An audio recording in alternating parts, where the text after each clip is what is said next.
Başımıza kıyamet mi kopardı? Ayşem Erzurum'a gelin olaydı. Üstümüze gökten taş mı yağardı? Anam Ayşem Erzurum'a gelin olaydı. Balam olaydı, canım olaydı. Ayşem Erzurum'a gelin olaydı, canım olaydı, bana olaydı.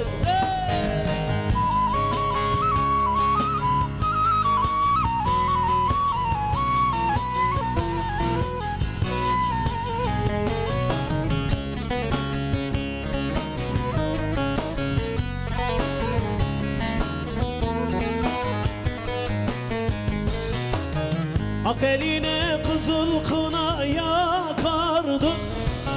Yar sanılsa ben boynuna bakardım. Yüz görümlük beşi bilik takardım.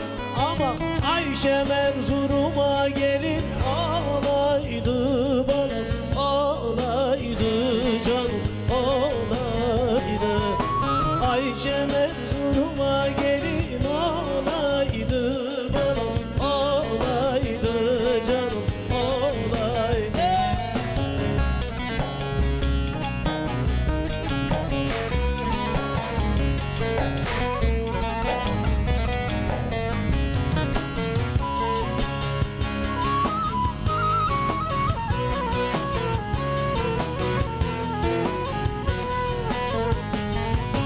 Altın yere düşse bile paslanma.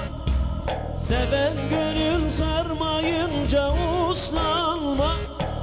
Şu göksüme bir başkası yaslanmaz. Anam Ayşem Erzurum'a gelin olaydı, bana olaydı, canım olaydı. Ayşem Erzurum'a gelin olaydı, bana olaydı, canım olaydı.